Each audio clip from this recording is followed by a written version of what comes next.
एक बार की बात है, एक बार की बात है, बहुत बड़ा एक जंगल था। उस जंगल में 5 दोस्त रहते थे। कितने रहते थे? 5। एक का नाम था बबली, नाम की एक तो थी गाय, उसका नाम था बबली। दूसरा ये चंपू नाम का एक हाथी था।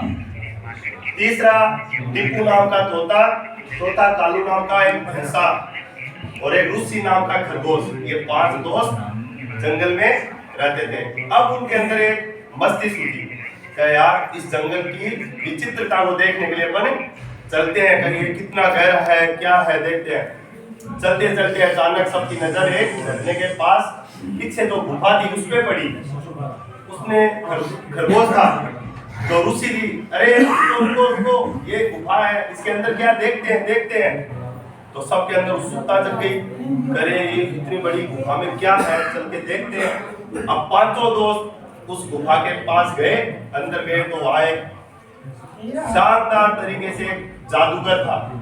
उसने जाते 5 दोस्तों का स्वागत किया और बोला कि इस गुफा का राजा मैं हूँ और राजा होने के नाते मैं आप सबका स्वागत करता हूँ। तो अब वो 5 दोस्त उस गुफा को ऐसे देखने लगे तो जादूगर हंस के बोला, करे क्या देख रहे हो, ये गुफा जादुई गुफा है। इस गुफा में एक विशेषता है, जिसके मन में कोई इच्छा होती है वो एक इच्छा पूरी करती है ये। अब उनके अंदर बहुत उत्सुकता जग गई, करे यार अपनी इच्छाएं पूरी होगी या तो बबली गाय थी, उस गाय के अंदर इच्छा जगी कि मेरे को हरा भरा चारा मिले और स्वादिष्ट दूध मेरे अंदर उत्पन्न हो। तो जादूगर के सामने वो इच्छा प्रकट की तो जादूगर का तथास्तु होकर तो अब गाय सबका भरण पोषण करने में लग गई।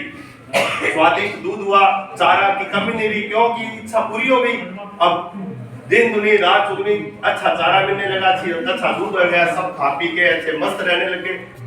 अब उसके बाद में ये रूसी था, उसने सोचा कि मैं क्या करूं, तो उसने कहा कि मैं अच्छा तेज और ज्यादा तेज दौड़ने वाला बन जाऊं, जिससे यदि जंगल में कोई कहीं पे कोई घटनाएं हो तो मैं जाके देख सकूं और दौड़ के वापस आ सकूं ताकि कोई पकड़ नहीं पाए मेरे को। तो उसने कहा तथास्तु, उसकी भी इच्छा पूरी होगी। उसके बाद में एक टिप्पू तोता था, तो उसने कहा कि मैं टे करता रहता हूँ और मेरा सुंदर पंख है, क्यों ना मैं सारे जीवों की भाषा को बोलना सीख जाऊं, जिससे कहां पे क्या व्यू रचना रची जा रही है, क्या क्या वहां पे अपने बारे में गलत सलत बोल रहे हैं, तो मैं आराम से समझ सकूं और मैं अपने साथियों को बता सकूं कि यहाँ पे खतरा है या नहीं है। तो उसने इस प्रकार से इच्छा प्रकट की, तो उसकी भी इच्छा की तथास्तु हुई, तेरी पूरी होगी। उसके बाद में भैंसा था, साधु ने सोचा मैं क्या मांगू, मेरा शरीर भी अच्छा तकड़ा है, तो उसने कहा मेरे अच्छे लंबे लंबे सींग होने चाहिए, जिससे मेरे मित्र संकट में यदि हो तो मैं सींगों से उसको मार के भगा सकूं और बचा सकूं। तो उसने कहा तेरी भी इच्छा पूरी हो जाएगी। जादूगर ने कहा तथास्तु। तो उसके लंबे लंबे शानदार सींग हो गए और अच्छा हक्का कट्टा मजबूत शरीर बन गया, तो वो अपने संकट के समय साथियों को बचा सके। अब था ये चंपू हाथी, मेरे से दौड़ा तो ज्यादा नहीं, तो मैं कोमल स्वभाव का हूँ, क्यों न मेरे अंदर ऐसी इच्छा प्रकट हो जाए कि मैं किसी की जैसे कोई दुख में रो रहा है तो आराम से उसके पास बैठ सकूं, उसका दर्द सुन सकूं और अपने सूंड के माध्यम से किसी का मतलब मरम पट्टी करनी हो तो वो कर सकूं। इस प्रकार से उसने कहा कि मैं एक डॉक्टर की तरह काम कर सकूं, इलाज कर सकूं। तो उसने जादूगर का तथास्तु।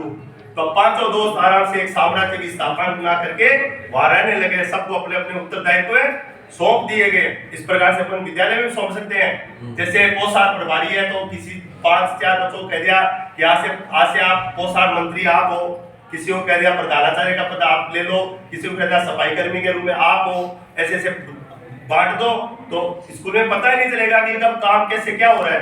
क्योंकि पद देने पर लोगों में आज अपन जैसे अपने सर है, उन सर को एक बार ही पोस्ट या अपने सिविल प्रभारी बनाए तो कैसे आनंद फानंद में हो गई, कोई दिक्कत नहीं होनी चाहिए। और यहाँ के कह रहे 10 से 5 बजे का समय है, कहा या नहीं कहा, तो ऐसे बच्चों पे जिम्मेदारी सौंपेंगे तो वो भी आनंद फानंद में क्या करेंगे कि वो अपने जिम्मेदारी को बखूबी निभाने के लिए काम अच्छा करेंगे।